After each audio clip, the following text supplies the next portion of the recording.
Hi everyone, welcome to part 2 of our color theory lessons. Today we're going to be talking about some more color principles and also beginning to talk about color harmonies.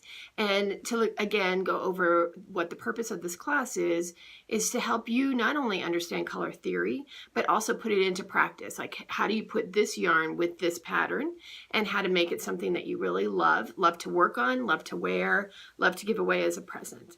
So that's our intent. Yesterday I realized, whatever the day it was that I last filmed, I forgot to talk about value. I mentioned it, but I didn't talk about it. So I wanted to just go over that pretty briefly. Value is really one of the most difficult color theories to explain. Basically, it's the lightness or darkness of a color. But it usually doesn't have anything to do with adding white or black or gray, which we'll also talk about today. It's based on a 10-step scale, not a 12-step program, but a 10-step scale. It was made really famous by the photographs of Ansel Adams.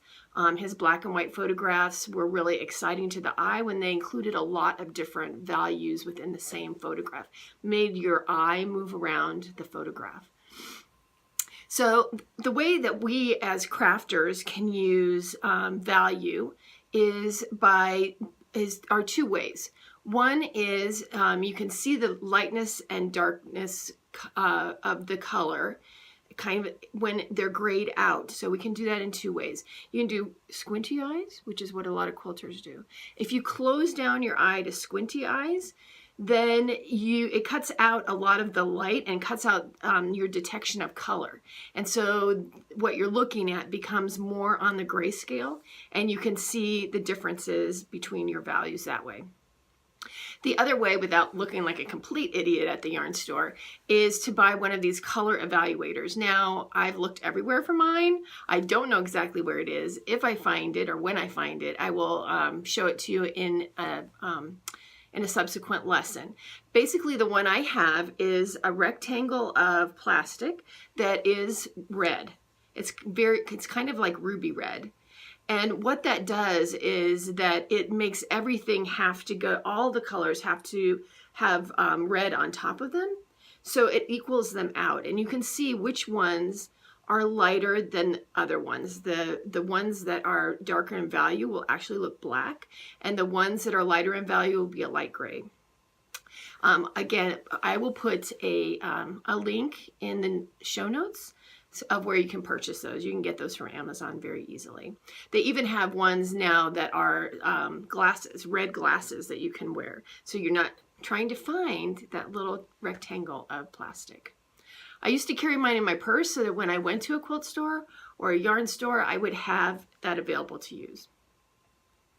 One of the things about value that you can find out about yourself is, what do you prefer? Many people like high contrast. They want to have something that is very light and something that's very dark together in one textile. And other people like things that are lower in contrast. So once you get that color evaluator, or if you use your squinty eyes, you can go in your closet and just look at the clothes that you've picked. Do you prefer, are your clothes mostly like high contrast, or are they all relatively in the same value range? And that will tell you something about yourself. I was going to say that a lot of colors have an inherent lightness or darkness. For instance, yellow. Yellow will always be a very high value color. It will always be very light. You can't really get a really grayed out yellow. It will always be on the lighter side. And on the other side of that coin is purple. Purple will never be really light. You can make it a pastel, but it will never get to the light of, say, a sun yellow color. So that's your colors, your principle of value in color for now. I think that's probably what we can use for today. The other thing that I mentioned yesterday, but I didn't really talk about, were tints and tones and shades. So tints are these, and these are really come from the painterly world. When they're adding a color plus white into the paint and making a pastel. For dyers, we would just not have it as saturated a color, and it would come out to be more pastel colored. Tones are the colors plus kind of a neutral gray color. So they're going to be a more kind of grayed out color. And shades are going to be that color plus black. So something that's like a dark brick red would be considered a shade, whereas a pink would be considered a tone. And this is another way that we can add differences of value into the textiles that we're making. So on to color harmony. So again, harmony means working together. So how do colors work together? And this is the basis of how we're going to put together really pleasing patterns and colors to make something that you love. Now, some colors are snobs. I mean, they really don't do well with any other colors. And some of those snobs might be considered like orange. Sometimes orange can be a snob, especially if you have particularly bright orange. Someone brought a bright orange vest into the shop yesterday, and it really didn't get along with too many colors that I have here on my wall. It was very hard to pick something that would go with her vest that she wanted to make a shawl or scarf to go with it. Other colors are like BFFs. They work well with others, and they're very well, you can use them with just about any color, and so that's awesome. So harmonies are interactions that work well together. Today we're going to go over two harmonies. The first one is monochromatic, and the second one is analogous colors. So monochromatic, mono means one, chrome means color. It's going to be one color with different saturations or different values. And gradient sets use this a lot. It's one color, so of course they're all going to play nicely together. It's going to be very, very relaxing on your eye.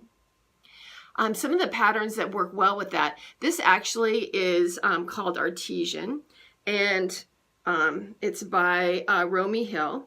And what it does, instead of having different shades, you can kind of see that with the open space work gives you a lighter value than the parts that are garter stitch are darker in value. So she's using the play of the light through the mesh for her lightness and darkness. That's Artesian. Again, all of the links will be in the show notes. This is one of my cowls. It's called the Lacy Cowl. And this one has light and dark values of a charcoal color. And sometimes the lighter values of the charcoal kind of read as almost like a caramel-y color, but you have some grays in there as well. So this would be considered a monochromatic piece. And here's one of the shawls that I have that goes with a gradient set. I call it Radiant. And as you can see, it starts at the top with kind of a cherry color and goes to the bottom with a purple. This is in between a monochromatic and an analogous, because you kind of have the pinks going into the purples, but it's also very, very close in color. So you can see these work very well together. They're very relaxing and pleasing on the eye. Analogous colors, these are my favorite. I love using analogous colors. And these are colors that are next to each other on the color wheel. This is another kind of color wheel that I have from a painterly book. So this shows you the three colors here that would be analogous. So you would have a yellow, you have kind of a green and a blue-green here. And here you have your yellow, your orange, and your red. So it's the three colors that are going to be the closest on the color wheel. Here's kind of the one with that radiant shawl where you have the red violet, and the violet. And one of my favorites is this one where you have your blue-green, your blue, and your purple. So these, while they're being relaxing because they're all next to each other and they know how to play nicely with each other, they also give a little bit more excitement to the eye. They're more exciting to look at. They give your brain something to process. A couple of patterns that work well with this. This is one of my patterns. It's called Marilyn, My Marilyn, and it is made with sets of minis, and it's like dark blue, blue green, and some kind of purpley blues in there as well, and some turquoises. So these are all analogous colors. You get some excitement when you have the hand-dyed, hand-painted yarns in here that are giving some contrast in that area and give some interest to it. But basically, this is an analogous color scheme. Marilyn, My Marilyn. And this one, people love this shawl. It's called Eulalia. It's by Hannah with an M in her last name. It's a very long Polish name that I probably can't pronounce. Again, the link will be in the show notes. So here I have a teal and a peacock color working together in this shawl. And here again, you can see this also has a play on values, because your light teal is that, it's light. And then the peacock color is much more dark. So you have your values and you have the two slightly different colors playing in this shawl. And it's a wonderful shawl. People love it. It's beautiful. It's made with our Cirrus yarn that is a 3-ply of wool, 2 plies wool, 1 alpaca. So you kind of get a heathery look on that as well. So there are some shawl ideas for analogous colors. So our resources today that I will put into our show notes are this color wheel, which is very fun. I forgot to show you that it also has these dots down here and this piece here. It shows you what the complementary color is and what the discordant colors are as well. And we'll be going over those in future lessons. I'll also have the link for the color evaluator, which I can't find in my stuff, and the pattern links. So if you liked what you saw today, like the video, leave a comment, let me know. Is your wardrobe more high contrast? Do you like things that are high contrast?